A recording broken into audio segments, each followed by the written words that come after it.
AITA for restricting access to my son from my deceased wife's family. Some backstory: my late wife and I found out she had rare aggressive cancer 3 years before our son was born. She went through numerous surgeries and therapies. She was finally in remission after a year of hell. We thought we were in the clear and we had been trying to have a baby before the cancer diagnosis. But the chemo destroyed her reproductive system. We had a friend that agreed to be a surrogate for us. We agreed to go for it since she had been cancer-free for about a year with clean checkups. About 6 months into the pregnancy, her cancer returned. She started chemo and radiation, but the cancer wasn't responding and the chemo was wreaking havoc on her, knocking her white blood cells down to nothing. We spent numerous days with her hospitalized after every chemo treatment. My wife got to be a mom for 5 months. She was told she had 2 months to live and she passed a month later. During the last month when she was on hospice, her parents were taking care of our son off and on. More on than off since I was taking care of my wife. Hospice only shows up for a few days a week for about an hour at time, so I took off work and took care of her. After she passed, her parents would watch my son while I worked nights, typically 2 nights a week. We consistently had disagreements about his care. They wanted to take him out to eat all time and feed him greasy food at home. Whenever I gave them a restriction, it seemed that they would have a reason they didn't do what I wanted or an interpretation that allowed them to do what they wanted to do. I had to take a trip for work for a month overseas. I could have turned it down, but it was a great opportunity to make a bit more money. I presented the trip to them and told them that I could absolutely turn it down. But it would help me and my son out a lot if I went. They agreed to watch him and told me that I should take the trip. I had one stipulation before I left: that my son not be around my wife's brother. Brief backstory: he has been to prison 3 times in the past for drugs, a convicted felon 13 times over. He was out and saying he was doing well and was clean and not dealing. 3 months before the trip left, he was arrested again and charged with another 12 felonies. Possession, intent to distribute, felony fleeing, and firearms charges. They reluctantly agreed. Mother-in-law said it would be difficult if he wanted to come over, but she would make it work. When I returned from the trip, I go to pick my son up and learn that not only did they not keep wife's brother away from my son, they allowed him and his girlfriend to move into their camper parked on the side of the house. They all had dinner together every night and went out to eat. I had talked to them several times while on the trip and neither of them ever told me that was happening. Her reason was that she knew that I would be mad and she didn't want me to ruin the work trip by trying to come back early. Comment: this is audacity. Your father-in-law needs to get a clue. I realize that having access to their grandchild is very important to them, so I don't understand why they are sabotaging access to your son by being so tone-deaf and entitled. You must maintain boundaries and be firm. It sounds like you are prepared to do that. You are fulfilling your obligation as a father to care and protect your son, and your wife would be proud of you. The Phil is right, actually, but Up can counter that with, "You can't tell me that I have to let my child go to your house."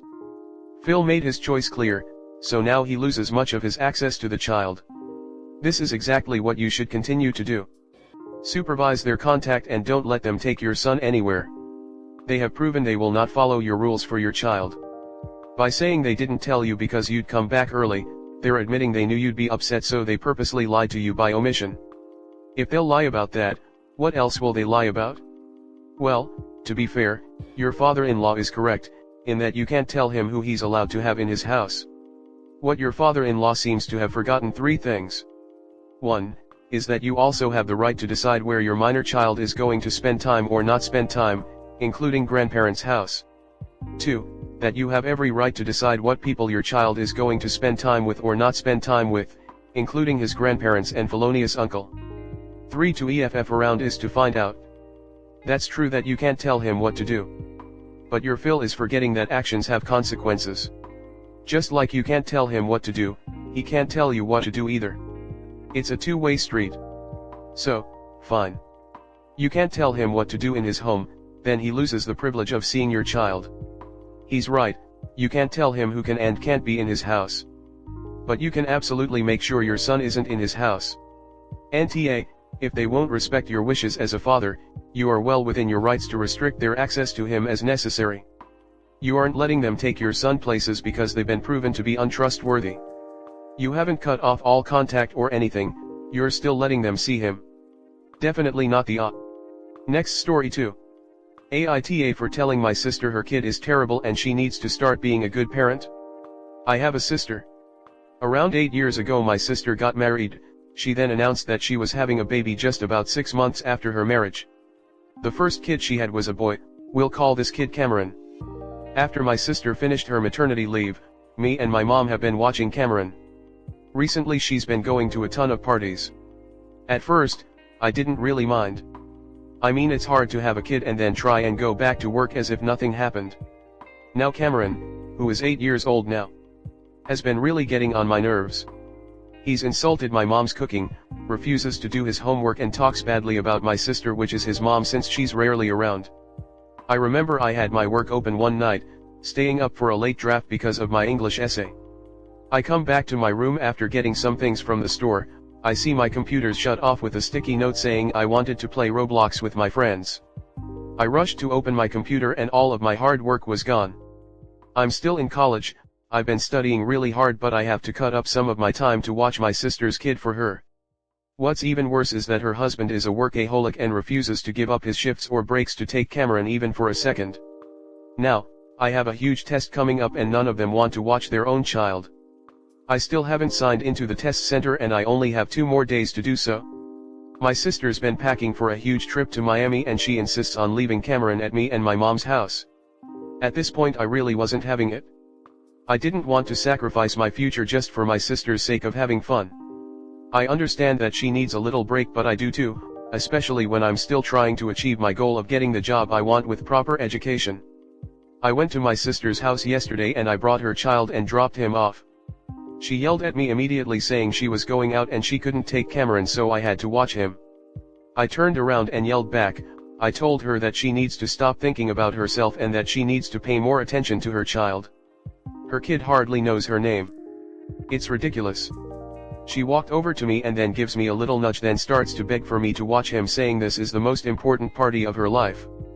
I shove her and start rambling about everything I had been so stressed about. I told her that she needed to start being there for her kid, start being a genuine parent, instead of being a deadbeat mother to a kid that acts just like her. I told her Cameron was disrespectful and terrible, then marched off and drove off. She hasn't dropped off Cameron at me and my mom's house today. I am enjoying the peace and I have finally signed the paper I needed to sign to get the date to write my test. I am studying and using my time efficiently now, but I still can't stop wondering if what I said was a little too much. AITA. Comment. As a full-grown adult and as a mother, I cannot wrap my head around why she prioritized parties over her own child. I would understand if there were only a few instances like work or school where she needed you guys to watch the kid, but parties? Seriously? Also, you're still in college. This kid should not be your responsibility at all. You are absolutely not the odd in this, and you're the real adult here, showing concern about her parenting skills and also the father's. Okay, wow, there is so much right here that needs to be addressed. First off, NTA and true, some of your actions may look harsh, but your sister is throwing away her kid and isn't being a parent. Either she learns to take some responsibility or you may get CPS involved. Also, the sister's husband needs to stop it with the extra shifts and see what is going on, because right now this is just a hot mess. Also, you may want to talk with your mother about all of this, because this is seriously spiraling out of control and Cameron's behavior will end up becoming even worse if things don't change. You and your mom seem to be convenient childcare for your sister and her husband. That being said, I notice that your sister's husband is absent from most of this. He is equally responsible for Cameron, and he also should participate in raising his own child. Cameron may be acting out because he's feeling neglected and confused by his parents' absence, both parents' absences. If you're feeling empathetic, after your exam, and if your relationship with your sister has at some point been okay, it might be interesting to question her about what's going on in her life. You say this partying only started recently. I wonder if anything has changed in their marriage or financial situation. Also, I note that you mentioned that Cameron was her first kid. Are there other children of the marriage?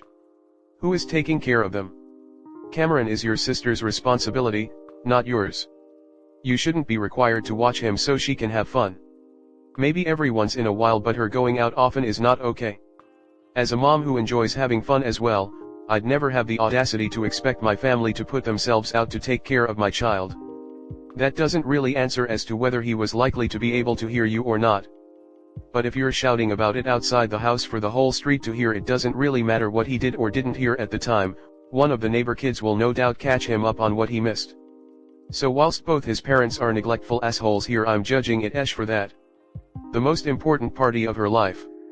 Your sister is a special kind of her absent husband is no better. You are not Cameron's parent and you are not responsible for watching him. Tell her your babysitting days are over. Auntie A, and enjoy the peace and quiet.